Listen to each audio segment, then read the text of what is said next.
le discours royal à l'occasion du 47e anniversaire.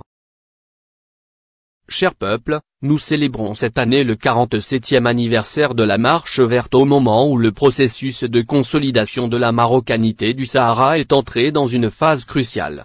En son temps, cette glorieuse épopée permit la libération de la terre spoliée. Désormais, les marches que nous menons sans répit ont, elles, vocation à assurer aux citoyens marocains les conditions d'une vie digne, particulièrement dans ces territoires que nous chérissons tant. Notre approche pour défendre la marocanité du Sahara procède d'une vision intégrée qui joint, à l'action politique et diplomatique, la promotion du développement socio-économique et humain de la région. C'est précisément dans cette optique que s'inscrit le programme de développement des provinces du Sud dont nous avons présidé la signature, à La Ayoune, en novembre 2015 et à Dakhla, en février 2016. Cher peuple, doté d'une enveloppe budgétaire de plus de 77 milliards de dirhams, ce programme de développement intégré est conçu pour initier une véritable dynamique économique et sociale dans la région. Sa vocation est de stimuler, dans ces territoires, la création d'emplois, d'y assurer un climat propice à l'investissement, de les pourvoir des infrastructures et des équipements qui leur sont nécessaires. Ce projet ambitieux répond exactement aux préoccupations et aux attentes de la population des provinces du Sud.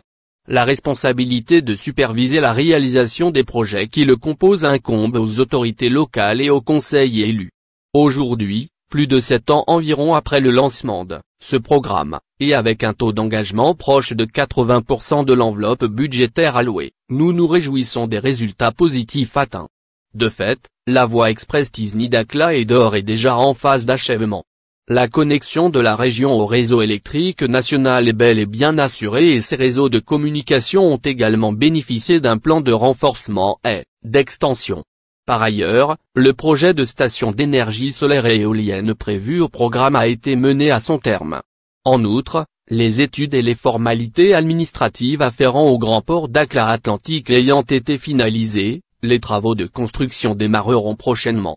S'agissant du volet économique, réputé être le principal catalyseur du développement, un ensemble de projets ont été menés à bien dans le cadre de la filière de mise en valeur et de transformation des produits halieutiques.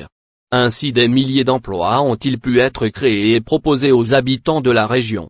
Dans le domaine agricole, plus de 6000 hectares aménagés à Dakhla et à Bougedour ont été mis à la disposition de jeunes agriculteurs de la région.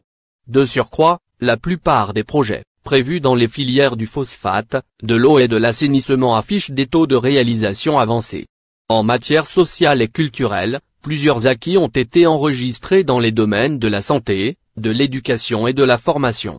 Dans le même esprit, les initiatives d'auto-emploi et la promotion de la langue et de la culture hassani, inscrites au cœur de l'identité nationale, unifiée, ont été soutenues. En corrélation avec ce contexte de responsabilité nationale, nous exhortons le secteur privé à maintenir l'engagement qu'il a pris à rehausser le niveau de l'investissement productif dans ces provinces et à mettre plus particulièrement l'accent sur les projets à vocation sociale. Par ailleurs, nous appelons à ce que la dynamique de développement dans nos provinces du Sud explore de nouvelles possibilités et de nouveaux horizons, notamment dans les secteurs porteurs de l'économie bleue et des énergies renouvelables.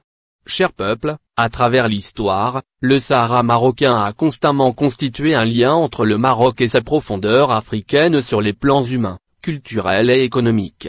Aussi, l'effort de développement que nous menons au Sahara nous permet de consolider ce rôle historique de manière ferme et durable et, au-delà, de l'inscrire dans une perspective résolument tournée vers le futur.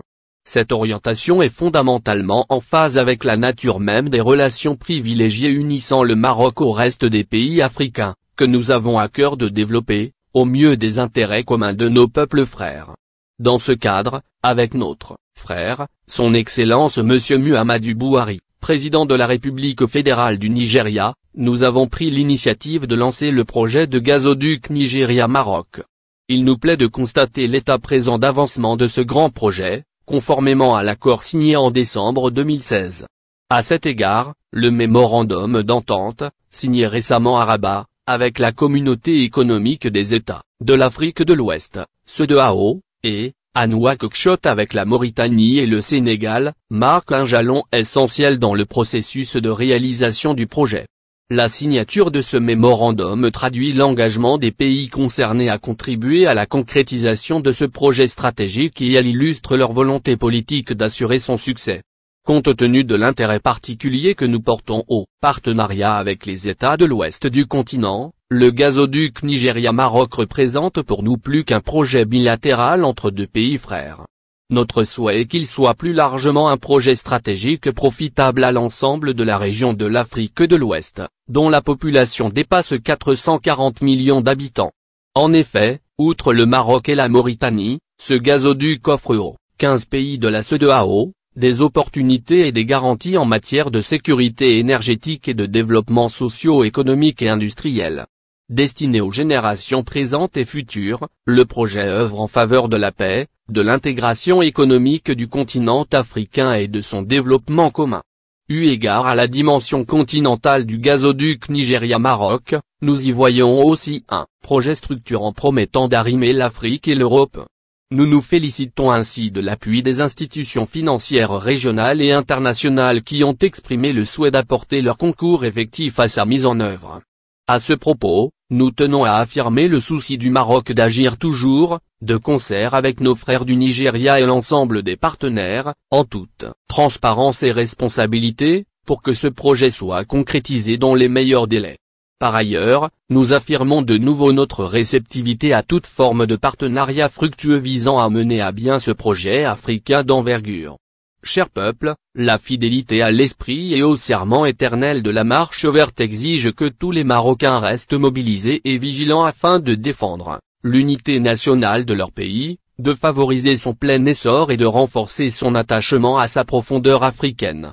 C'est l'occasion pour nous de rendre hommage à la mémoire immaculée de l'artisan de la marche verte, notre vénéré père, feu Sa Majesté le roi Hassan II, que Dieu ait son âme, ainsi qu'aux valeureux martyrs de la patrie. Nous adressons également l'expression de notre considération à nos forces armées royales, à la sûreté nationale, à la gendarmerie royale, à l'administration territoriale, aux forces auxiliaires et à la protection civile pour leur dévouement et leur abnégation à défendre, sous notre commandement, l'intégrité territoriale du pays et à préserver sa sécurité et sa stabilité. Wassalamu alaikum.